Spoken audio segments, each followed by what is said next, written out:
இன்று இஃப்தாருக்கு சமோசா பஜ்ஜி எல்லாம் விட்டு கொஞ்சம் வித்தியாசமாக ரொம்ப சுவையாக ஏதாவது செய்யணும்னு நினைச்சேன். அதான் இந்த சூப்பரான ரெசிபி ரெடி பண்ணேன். இதோட ஸ்பெஷல் என்னன்னா, ஒரே பூரணத்துல 2 விதமான ஸ்நாக்ஸ் செய்யலாம். முதல்ல ஒரு பேன்ல கொஞ்சம் எண்ணெய், அதோட சேர்த்து சிறிது பட்டர் போட்டு சூடாக்கிக்கலாம். அதுக்குள் நறுக்கிய பூண்டு, பச்சை மிளகாய் சேர்த்து நல்லா வதக்கணும். பிறகு வேக வைத்து நுரைச்ச சிக்கன் சேர்த்து கலக்கிக்கோங்க. அகுகிறது கேரட், வெங்காயம், முட்டைக்கோஸ், குடை மிளகாய் எல்லாம் சேர்த்து நன்றாக கிளறணும். இப்போ உப்பு, மிளகாய் தூள், மிளகு தூள், சாட் மசாலா சேர்த்து கலக்கலாம். சோயா சாஸ், வினிகர் சேர்த்தா சுவை இன்னும் லெவல் ஏறும். இப்போ பாருங்க, ரொம்ப அருமையான பூரணம் ரெடி ஆயிடுச்சு. அடுப்பில் இருந்து இறக்கி அதுல கிரீம், மயோனைஸ், கொஞ்சம் மொசரல்லா சீஸ், ஒரிகானோ தூவி நன்றாக கலக்கணும். இப்போ நம்ம மசாலா பூரணம் ரெடி ஆயிருக்கு.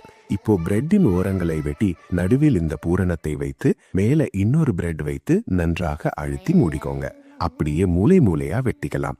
அடுத்தது கோட்டிங். முட்டை, பால் சேர்த்து நன்றாக அடிச்சு அதுல பிரெட்டை நனைத்து பிரெட் கிரம்ஸ்ல உருட்டணும். இதை நேராக எண்ணெயில போட்டு மிதமான தீயில் பொன்னிறமாக பொரிச்சா கிறிஸ்பியான பிரெட் ரோல்ஸ் ரெடி. இன்னும் பூரணம் மிச்சமா இருந்தா சமோசா பட்டியில் வைத்து பாக்ஸ் மாதிரி மடிச்சு மெதுவா பொன்னிறமாக பொரிச்சுக்கலாம். அதுவும் வெளியே குறுமுறுப்பு, உள்ளே கிரீமியான சுவையோட சூப்பரா இருக்கும். ஒரே பூரணத்துல 2 விதமான இஃப்தார் ஸ்நாக்ஸ் ரெடி. வீட்டுல எல்லாரும் ரொம்ப சந்தோஷமா சாப்பிடுவாங்க.